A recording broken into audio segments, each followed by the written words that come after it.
Hello friends. எனக்கு நேற்று இன்ஸ்டாகிராம்ல இருந்து ஒருத்தவங்க வீடியோ கால் பண்ணியிருந்தாங்க. அதாவது ஃபாரின் சவுதி அரேபியால இருந்து. அதாவது உங்க வீடியோ சூப்பரா இருக்கு ப்ரோ, வேற லெவல்ல பண்றீங்க அப்படின்னு சொல்லிட்டு என்கரேஜ்லாம் பண்ணாரு.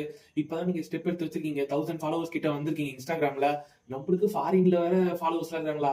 நான் ஒன்றும் அந்த அளவுக்கு பண்ணல, போட்டதே அதாவது ஒரு நாளைக்கு பண்ணதே அப்படியே திருப்பி திருப்பி டிஃப்ரெண்டா சொல்லினுக்கிறேன். பிடிச்சிக்குதுன்னு சொல்லிட்டு சொன்னாரு. ஏன்னா ஃபேக் ஐடிலாம் இல்ல, ஒரிஜினல் ஐடி தான். நல்லா ஜாலியா பேசினாரு. ஒரு 10 வருஷம் ஒரு நெருங்கி பழகின ஃப்ரெண்ட்ஸ் மாதிரி நல்லா ஜாலியா பேசியிருந்தாரு. அவரு நல்ல ஒரு மாதிரி தான் தெரியுது, ஆனா அது கெட்ட ஒரு மாதிரி எனக்கு சுத்தமா ஒரு பர்சன்டேஜ் கூட தெரியல.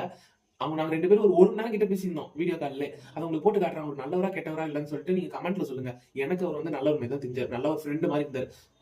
நீங்க அந்த கான்வர்சேஷனை பாருங்க. நீங்க ஹாப்பியா இருங்க, உங்க லைஃப் எல்லாம் மாறும் கண்டிப்பா. ஜீரோல இருந்து 1000 கிட்ட வந்திருக்கீங்க, 1K கிட்ட வந்திருக்கீங்க நீங்க. சரிங்களா? ஜீரோல இருந்து ஸ்டார்ட் பண்ணிருக்கீங்க. நீங்க மில்லியன், 100K, 200K, மில்லியன்ஸ் வரைக்கும் போகணும். எனக்கும் ஆசை இருக்கு நீங்க வளரணும்னு. சரிங்களா? இவங்க அதை சொல்றாங்க, இது அவங்க சொல்றாங்க, சிரிக்கிறாங்கன்னு நம்ம யோசிக்க கூடாது. நம்மளுக்கு ஒண்ணு பிடிச்சிருக்கா, நம்ம மனசோட தானே சரிங்க. அன்னைக்கு திறக்கும் போது நீங்க நினைச்சீங்களா நான் 1000 ஃபாலோவர்ஸ் வரும்னு? இப்ப 1000 வந்திருக்கு. அது 1000 இருக்கு. 10K 100K எல்லாம் தாண்டணும். நீங்க அச்சீவ் பண்ணணும். எனக்கு நீங்க அச்சீவ் பண்ணா நான் அச்சீவ் பண்ண மாதிரி என்னோட ஃப்ரெண்ட் அச்சீவ் பண்ணிட்டாரு. எனக்கும் சந்தோஷமா இருக்கும்ல. நம்ம சென்னைக்கு வந்து நான் உங்களை மீட் பண்றேன். வந்து நம்ம சாப்பிடுறோம் ஒண்ணா மந்தி. ஒரு நாளைக்கு வெரைட்டியா சமைங்க.